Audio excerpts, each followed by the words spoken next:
जो बीजेपी है वो धर्म जातिगत राजनीति करती तो कांग्रेस करती है, कभी टोपी पहन लेते हैं, कभी तिलक लगा लेते हैं, कभी धोती पहन लेते हैं, उल्टी धोती पहनते हैं, पंडित जी से पैर छुआते हैं। लगता है कि उनको अब अपने 5 साल का हिसाब किताब देना चाहिए। वो मंत्री भी रहे, चुनाव कभी भी विरोधी को कमजोर नहीं आंकना चाहिए। है। नमस्कार, मैं हूं समंदर सिंह राजपूत और आप देख रहे हैं एमपी का चुनावी दंगल। एमपी के चुनावी दंगल में आज दक्षिण पश्चिम विधानसभा से भाजपा के प्रत्याशी भगवान दास समनानी जी से साथ हैं और उनसे जानेंगे क्या प्राथमिकता रहेगी इस बार इलेक्शन में। जब वो जनसंपर्क कर रहे हैं लगातार, तो हम पूछते हैं क्या है इस बार क्या भारतीय जनता पार्टी विकास के मुद्दे पर चुनाव लड़ती है।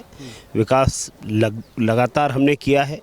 डबल इंजन की सरकार है, माननीय मोदी जी का आशीर्वाद है। मध्य प्रदेश माननीय शिवराज जी के मुख्यमंत्री काल में लगातार जो काम हुए वो काम हमारी उपलब्धियां हैं जनता के बीच में।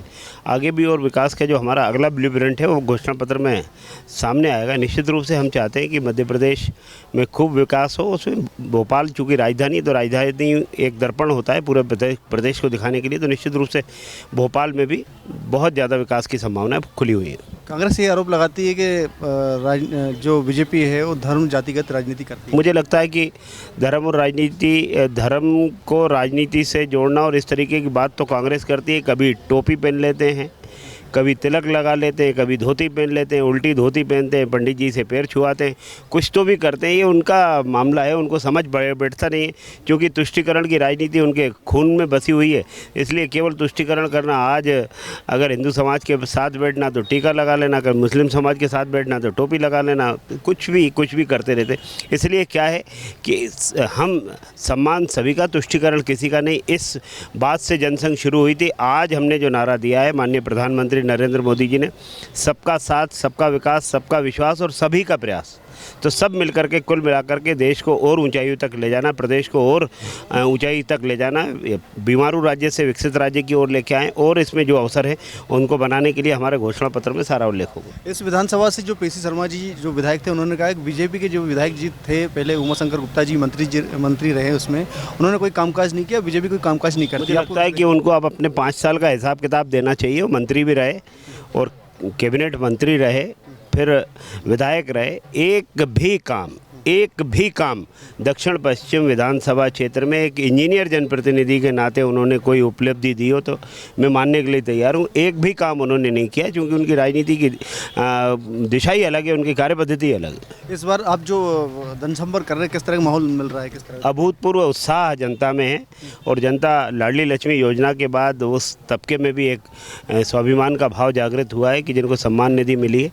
गरीब कल्याण के कार्यक्रम हमारे चल रहे हैं, मध्यम वर्गीय परिवार जुड़े हुए। कुल मिलाकर के मध्य प्रदेश शांत है, भोपाल और शांति का टापू है, यहाँ और नए अवसर खुलने की संभावनाएं बन रही हैं। इसलिए मध्य प्रदेश में भारतीय जनता पार्टी पुनः सरकार में आएगी। मध्य प्रदेश में तो कांटे की टक्कर दिखाई देती है बीजेपी कांग्रेस में, तो विधानसभा में कैसा दिखता है? देखिए, चुनाव कभी भी विरोधी को कमज़ोर नहीं आंकना चाहिए, इस नाते से हम चुनाव लड़ते हैं। लेकिन हमारा कार्यकर्ता रोज़ चुनाव के लिए तैयार होता है। 2020 से बूथ विस्तारक अभियान से जब हमने काम शुरू किया था, इसके बाद बूथ विजय संकल्प अभियान, बूथ सशक्तिकरण, अर्थात हमारी योजना में बूथ ही है। हम चुनाव हो रहे हैं इसलिए निकल आए बाहर, ऐसा नहीं।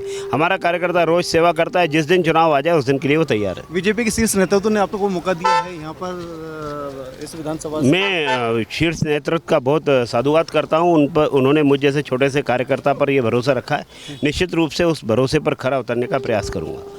ये थे भगवान दास समनानी जी, जो बीजेपी के प्रत्याशी है और इसी चुनाव को लेकर वो विकास और डेवलपमेंट पर बात कर रहे हैं। लगातार इसी बात को लेकर वो अपने जनसंपर्क में यही बात कहते दिखाई देते हैं। दंगल टुडे में बने रहिए। नमस्कार।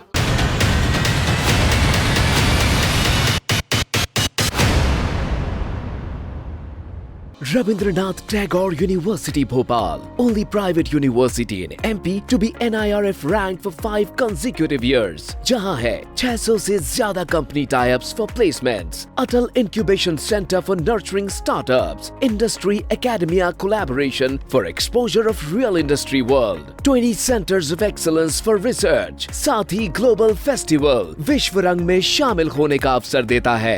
Rabindranath Tagore University, unlocking potential.